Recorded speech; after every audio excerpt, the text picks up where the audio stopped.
Hey guys, it's Caroline, career and leadership coach. And today I wanted to share some insights that I have from a conversation that I had yesterday with one of my clients that's going through my signature program, the Career Success Program. And it was about the cost that it actually indirectly that you need to pay because you're staying stuck and you don't do anything about potential career moves. And the cost, the indirect cost that people don't realize that they are paying. And that cost could often be driven by fear of rejection, fear of like failing, fear of making any investment, or fear of anything at all. And so if you see what it will cost you in the long term, it's like massive. And I will give you an example of the client that I was talking with yesterday. So yesterday, so I had a chat with a client that was in a job for 3 years longer than he should have been. So he had been in that company for 6 years. And the last 3 years, he wanted to change. He wanted to make something different and make a different change in his career. But he stayed because every time that he wanted to look for a new role, something changed in his current role. And he thought like, okay, it is going to be different. It's going to be better. The situation will improve. But it never did. So he stayed longer than he should have. And I wonder if any of you guys ever did that. Being stuck in an organization and being stuck for longer than you wanted to because you thought things would change, and other things likewise, other things didn't happen. So, for example, even though you might be looking for a role, you see a role appearing on a job board, you think apply online, but nothing happens. So you like on one side, nothing is changing in your current situation and you're stuck there. On the other side, you want to step up and change careers and change jobs, but basically you don't get the traction that you expected. So you have this massive cost that's basically accumulating. And when I say massive cost, the reason I say that is because the impact it has on several areas of your life is really underestimated. First of all, you have the impact of opportunities. So you don't, by passing up on opportunities and you know that you should have progressed in your career and you're just like stuck and procrastinating doing whatever you need to do, you have a loss of opportunities, the opportunities to earn more money. So for example, if you are underpaid and you know that you're underpaid 10 years and in 3 years time, that's $30,000 that you actually miss out on. And then you also miss out on the potential money that you could have earned somewhere else. So that could be somewhere else you could have earned like maybe 15K more. So add all of that up, and that is a cost of opportunity that you're missing out on. Secondly, it can also impact on your health. A lot of people that I work with, they are being in very stressful jobs and they're just waiting longer and longer to do something about that. And so the stress is having an impact on their health. They're burning out. They're not going to be able to meet the requirements of a potential future employer.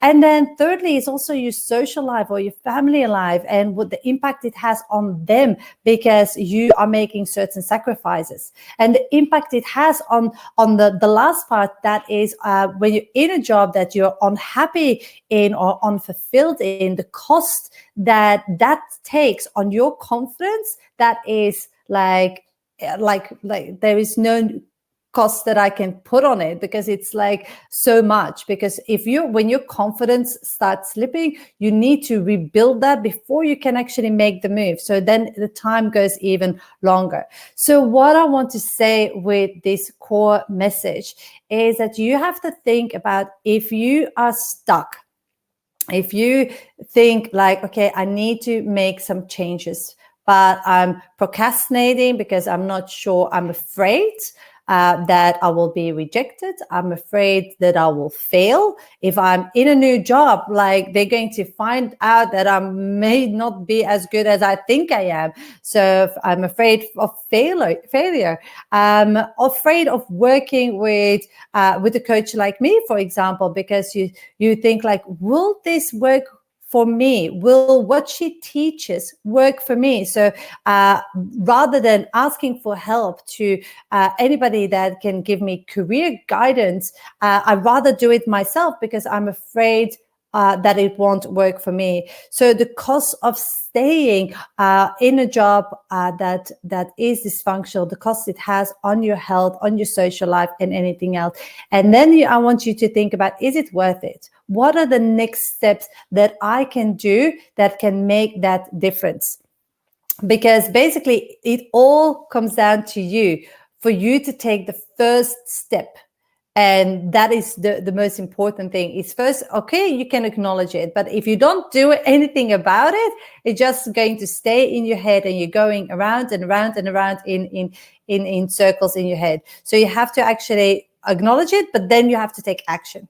And that action could be to do whatever needs to be done. That could be creating your elevator pitch, your understanding what makes you unique and makes you stand out from other equally qualified applicants. And that could be internally and externally. So it doesn't, when I say applicants, it doesn't necessarily mean external applicants. This could be an internal applicants, like, why should I get a promotion rather than somebody else? What makes me different? How am I positioning myself internally? How am I perceived by my stakeholders? Because once you decide, okay, I'm going to make that step, are my stakeholders that needs to recognize my leadership abilities, seeing me as the fun person to hang out with? Or do they see you as the workhorse of the company, but not really as that strategic leader? So you have to really understand, okay, how am I perceived? Then if you're looking externally, is my resume up to date? And is it representing me in the best possible way for the type of roles that I want to go for? So if you want to go, for example, for a director's role, am I positioning myself as a director? I was today working with a client that's going through the career success program, and we were looking at her resume and then the type of roles that she wanted to go for. And I was like, there's a disconnect. You want to go for a director's role, and you are positioning yourself in a very executional, and you do a lot of analysis, operational way, which is fine. But compared to the role that you want to go for, there is a disconnect. So we have to look at your resume. Then you have to look at, okay, your LinkedIn profile. Are you having the right perception on your LinkedIn profile? So you actually can raise your profile, get approached by headhunters, recruiters, and so on. And then lastly, do you have a strategy for your career? And let's face it, we have a strategy for everything. You know that if there is a company running without a strategy, without a vision, the company is going nowhere. But when it comes down to our careers, people have no strategy at all. They just like wing it. They go from job to job. And then when they don't reach the point that they want to reach, when they don't get to their destination, then they say like, oh, where did it go wrong? Because most people are not intentional about their career. And so that's what I teach with my clients also. It's like, be more intentional. Let's build your strategy. And yes, a strategy will change. Like, it's not because you make a strategy now that it will be the same in 10 years' time, because your life will change. You might, your kids grow up, you might have kids, you like anything in life can happen that will actually impact the rest of your career moving forward. So, you have to have a strategy, a vision to give you guidance on which steps to take next. And then when that changes, then you know, okay, what other steps do I need to take next? But that will actually lead you to your goal. And what that needs to do, your strategy and your vision needs to be aligned with where you want to be, and who you are. Because a lot of people have a strategy, that that is over there, but actually they want something else. So there is a disconnect between what they are pursuing and what the sacrifices they are making in their life, but actually they want something totally something else. And I will give you an example. I see a lot of people that work their little butts off, and they just like go above and beyond and work a lot of hours and sacrifice family time, social life, everything else, their own health. But then what they really want is actually they want work-life balance.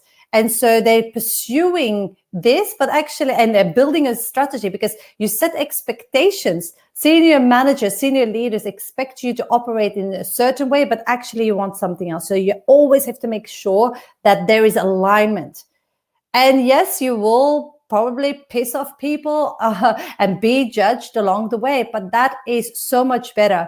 Somebody once told me it's better to be hated for things that I love doing than loved by everything for something that I hated doing. And it so resonated with me in terms of like, yes, you will have haters of people who judge you or people who don't like the way what you do, but it's better that and love what you do than actually like be loved by everyone and be looked at like loved by everybody, but not actually be loving what you do and hating and be like unchallenged and unfulfilled. And then the last step is basically understanding like how to do interviewing. And interviewing, when I say that, it's not only externally, it's also internally. Interviewing is a skill, and skill you need to master for your career. It's like how you present yourself to the outside world, about how you communicate what it is you do, and if you don't master good interview skills, you're not going to progress your career at the rate that you should be, because interviewing is basically representing yourself in the best possible light and saying to an organization the value you can add, whether that's internally for promotion after promotion and a salary increase after salary increase, or externally when you actually go for an interview and need to really stand out and cut through all the other people that are interviewing. You don't want to be box standard. So I hope this all resonated with you. So we talked about the cost of opportunity loss that you have, and the cost that it has and the impact that it has on so many aspects of your life. And then the elements that you need to focus on to take that first little step to actually know how you want to move forward. So if this resonated, this message, and if you liked it, give me thumbs up and just like put in the comments below if there's anything specific you want me to talk more about and that you want my opinion of. Secondly, if we are not connected and if you came across this live stream, connect with me. I'm all about networking and expanding my network and reaching more people with my message. And the more people I can reach with my message, the better, and the more lives I can change and the more careers I can influence and impact. And thirdly, if you are interested in taking this one level further, I have a free training called the 5 Simple Steps to Stand Out, Get More Interviews, and Land Your Next Leadership Role. Now, this is not any kind of random training about, okay, how to get your next leadership role. I focus specifically with my clients on getting a role where you feel challenged, fulfilled, and where you get paid what you are worth. Because otherwise, nothing really matters. If you're in a job that you hate, but you get paid what you're worth, but you feel like you're not making an impact or a contribution, that's not going to work. So if you're interested in that training, I will pop a link below this video. So go ahead and check that out. Make sure that you watch that free training. And if you are interested in taking this one step further, if you say like, Caroline, I've been watching your live streams or videos and I'm really interested to having a chat with you, go to newhorizoncoaching.com.au/call and book yourself in to have a chat with me. It's going to be a 45-minute chat. And in that chat, it's not going to be your typical sales call where I go bam, bam, bam through everything and throwing at you. This is going to be a conversation, and basically I'm going to listen and ask you a lot of questions because I want to understand you. I want to understand your individual situation. And then we together can actually come up with a broad, big picture strategy. And if you say at the end of the call, like, Caroline, this is something that I want your help with implementing, then we can have like a further chat on what that looks like from there on also. But basically, that is basically what I'm here to help you with. So I hope this all helped. Like I said, give me thumbs up if you really like this video, or put a message in the comments so I can understand where you're coming from, and if you actually understand the cost of not making the changes needed in your career and staying stuck, what that actually means and how that's impacting your life, your career, and how that is manifesting. So thank you so much, and I will see you guys later. Bye.